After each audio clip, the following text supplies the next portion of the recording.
Merci, Monsieur le Président. Monsieur le Président, Monsieur le Vice-président, chers collègues, vous nous présentez chaque année ce rapport sur l'égalité entre les femmes et les hommes à l'occasion du débat d'orientation budgétaire ou lors du budget primitif. Il s'agit en effet d'une obligation légale. Le rapport est structuré classiquement en deux volets.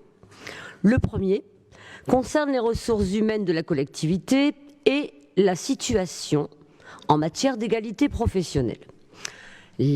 Donc le deuxième volet concerne les politiques publiques en faveur de l'égalité femmes-hommes que notre collectivité déploie sur son territoire. J'interviendrai d'abord sur le premier point, la situation au sein des services départementaux. Le rapport propose, je cite, de renforcer la culture de l'égalité au sein du département du Nord. Or, la première condition de l'égalité professionnelle est l'égalité des revenus, des promotions et des carrières. Sur ce plan, les chiffres du rapport montrent le décalage important et persistant entre les agentes et les agents de notre collectivité. 7 agents départementaux sur 10 sont des agentes. Les cadres A de la filière technique majoritairement masculine ont un traitement annuel brut moyen de 1,38 fois plus important que les cadres A de la filière sociale majoritairement féminine.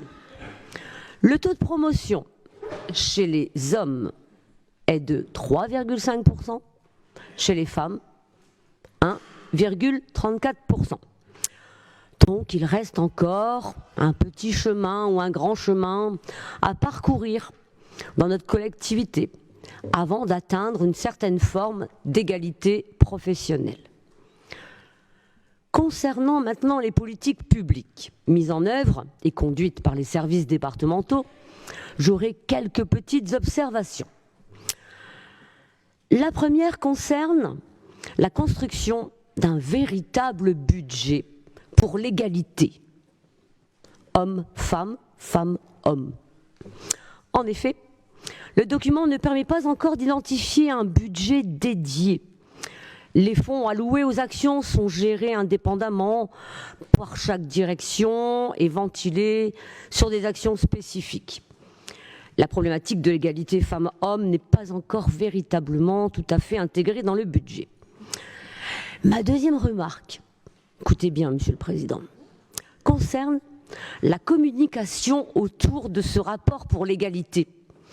Il serait intéressant pour le département de communiquer via la presse et les réseaux sociaux afin de montrer aux partenaires institutionnels et associatifs que l'égalité femmes-hommes est une préoccupation prioritaire du département et doit l'être dans toutes les collectivités. Enfin, ma dernière suggestion concerne la création d'un outil de concertation, de coordination et d'action pour diffuser l'égalité femmes-hommes. Le rapport annuel fige une situation, met en exergue des chiffres importants. Mais comment travailler tout au long de l'année en associant les agentes, les agents, les élus et les partenaires sur l'ensemble des sujets liés à l'égalité? Pour rappel, par exemple, un observatoire de l'égalité femmes-hommes avait été créé auparavant au sein des services départementaux. Nous pensons, pourquoi pas, que cet observatoire devait être refondé. À quoi pourrait-il servir? Il s'agirait de travailler contre les stéréotypes sexistes et développer une culture de l'égalité. Monsieur le vice-président en a parlé tout à l'heure. L'observatoire pourrait intervenir à la fois en interne auprès des agents, mais aussi en externe auprès du grand public, notamment aussi nos collégiens. Cet observatoire pourrait également agir contre les discriminations. Enfin, les objectifs, la composition Et l'organisation de l'Observatoire devrait permettre de généraliser une approche intégrée de la politique d'égalité femmes-hommes au sein de notre institution, de permettre à l'ensemble des partenaires de contribuer à cette réflexion.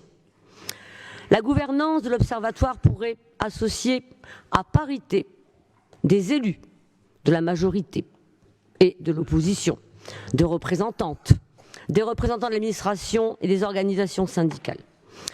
Bon, de nombreux départements mettent déjà en œuvre cet observatoire de l'égalité, des départements de gauche comme de droite.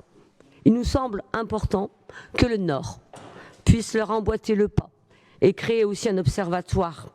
Je vous remercie de votre écoute.